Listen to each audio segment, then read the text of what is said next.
আন্দোলনকে ডাইভার্ট করার জন্য বাংলাদেশ জামাত ইসলামীকে নিষিদ্ধ করা হয়েছিল, যাতে করে জামাত ইসলামীর সব শক্তি প্রয়োগ করে মাঠে নামে। আর যে স্রোতধারা তৈরি হয়েছিল সেই ইস্যু অন্যদিকে চলে যাবে। তিনি আরও বলেন, রাজনীতি দল হিসেবে কারো প্রতি আমাদের কোনো ক্ষোভ নেই, আমরা সবাইকে ক্ষমা করে দিয়েছি। গণহারে একটা মামলায় হত্যা মামলায় 500 জনকে আসামি করা, এটা কতটুকু যৌক্তিক, এটা নিয়ে শতবার আমাদের চিন্তা করা উচিত। তাহলে কিন্তু এর আড়ালে মূল ব্যক্তিটি কিন্তু বেঁচে যাওয়ার সুযোগ তৈরি হয়ে যাচ্ছে। আমরা আমাদের সংগঠনকে বলেছি, ঠিক আছে আমরা সবার চাইতে মজলুম বেশি, কিন্তু অত মামলার আমাদের প্রয়োজন নেই। সিম্বলিক কিছু মামলাই মানুষের শিক্ষার জন্য যথেষ্ট, কিন্তু সেই মামলায় একজনও নিরপরাধ মানুষ যাতে আমাদের মামলার অভিযুক্ত না হয় সেইভাবে শতভাগ আমাদেরকে নিশ্চিত হতে হবে। 10 জন ঠিক আছে, একজন বেঠিক, এই একজনের উপর যদি আমরা করি এটা জুলুম হবে। আমরা এই জুলুম করতে চাই না। এরপরে যদি আমাদের অনিচ্ছা সত্ত্বে কোনো ভুল হয়ে যায়, আপনাদের কারো ধরা পড়ে, আমাদেরকে ধরে নেবেন, আমরা সংশোধিত হওয়ার কথা দিচ্ছি। আমরা হিংসার রাজনীতির কবর চাই, এটা আর মাথা ছাড়া দিয়ে না হবে। বিভক্তির রাজনীতির কবর চাই, এটাও মাথা ছাড়া দিয়ে না হবে। কোনো বিষয়ে আমরা জাতির বিভক্তি চাই না। আমরা সকল ক্ষেত্রেই আমরা চাই যে আমাদের জাতীয় ঐক্যবদ্ধ থাকুক। আপনাদের দোয়া চাই, পরামর্শ চাই, সমালোচনা চাই, ভালোবাসা চাই, সাহায্য চাই। সকলকে আবারও ধন্যবাদ। আসসালামু আলাইকুম রহমতুল্লাহ। এই দেশে যত মত, পদ, দল, ধর্ম, বর্ণ, পেশা যারাই আছেন সবাই মিলে এই দেশটা আমাদের। আসুন আমরা দেশের মানুষ হই। আমার খুব ব্যথা লাগে যখন একদল বলে পাকিস্তানি রাজাকার, আরেক দল বলে হিন্দুস্তানি রাজাকার। খুব কষ্ট পাই। কেন? আমার দেশের প্রিয় জনগণকে আমি আরেক দেশের দালাল বানাচ্ছি, রাজাকার বানাচ্ছি, কেন আমি এটা করব? এটা যারা করেন তাদের মানসিকতার পরিবর্তন হওয়া উচিত।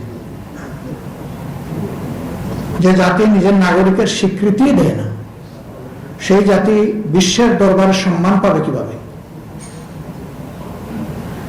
আপনাদের মতো আমারও দুনিয়ার কিছু কিছু দেশে যাওয়ার সুযোগ হয়েছে। সেই দেশের লোকেরা তাদের ভাষার বাইরে কারো সাথে কথা বলতে চায় না।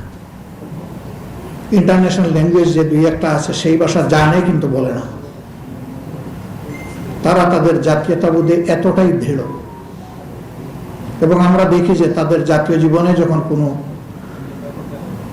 বিষয় আসে সমস্যা হিসাবে, তারা মুহূর্ত দেরি করে না, এক হয়ে যায়। তাদের একটা স্লোগানই আছে, my country right or wrong. আগে আমার দেশ, দেশকে আমার সেভ করতে হবে। সেভ করতে গিয়ে এটা ভুল হতে পারে, শুদ্ধ হতে পারে, অন্যের উপরে জুলুম হতে পারে, এটাকে তারা কিছু মনে করে না। আমরা ওই শেষ অংশে নাই। দেশ আমার সেভ হোক, কিন্তু কারো উপর আমার দ্বারা জুলুম না হোক। এটাই হচ্ছে বিশ্ব শান্তির মূল মন্ত্র, যে আমি আমার দেশের স্বার্থ অবশ্যই দেখবো, কিন্তু আরেকজনের স্বার্থের উপর আঘাত দিয়ে নেব। আমরা মুসলিম, আপনারাই বলেছেন, আমরা এখানে বলিনি। এদেশের সম্ভবত সকল মানুষই এটা অনুভব করে। এটি আমাদের পরম পাওনা। আপনাদের এই অনুভূতিটাই আমাদের পরম পাওনা। কিন্তু ভবিষ্যতে আমরা যখন কোনো সুযোগ পাব, আমরাই যাতে আবার আরেকজনের উপরে জুলুম না করি, আপনারা আমাদেরকে শক্তভাবে ধরে সাহায্য করবেন। যে কষ্ট আমরা পেয়েছি অন্যদের দ্বারা, আমাদের দ্বারা যেন একই কষ্টটা অন্য কেউ না পায়। এবার আপনারা দেখেছেন পরিবর্তনের প্রথম দিন থেকেই আমরা চেষ্টা করেছি আমাদের জায়গায় একটু সজাগ থাকার। আমরা সকল ধরনের ধর্মীয় প্রতিষ্ঠানে আমাদের যা সামর্থ্য আছে তাই নিয়ে আমরা দাঁড়ায় গেছি, যে এখানে ধর্মের ভিত্তিতে কাউকে কোনো কিছু করতে দেওয়া হবে না। আমার যদি এই দেশে শান্তিতে বসবাস করার অধিকার থাকে, আলহামদুলিল্লাহ রাব্বিল আলামিন। এটার এই স্টিগমাটা সর্বশেষ আমাদেরকে কেন দেওয়া হয়েছিল? আন্দোলনটাকে ডাইভার্ট করার জন্য, ইস্যু ডাইভার্ট করার জন্য। হয়তো বা কেউ কেউ চেয়েছিলেন যে এরকম কিছু একটা করলে জামাতে ইসলামী তার সমস্ত শক্তি নিয়ে রাস্তায় নামবে, প্রতিবাদ করবে, তখন অন্য কিছু হবে এটাকে কেন্দ্র করে, এবং যে মৌলিক স্রোত ধারা তৈরি হয়েছিল এটা তখন ওইদিকে চলে যাবে, এই ইস্যুটা চাপা পড়বে। আমাদের দেশে কয়েক বছর ধরে আমরা শুনে আসছি যে এক ইস্যুতে আরেক ইস্যু চাপা পড়ে যায়। এটা হয়তো চাপা দেওয়ার মতো একটা জায়গা থেকে এটা হয়ে থাকতে পারে। যারা করেছেন তারা ভালো জানেন।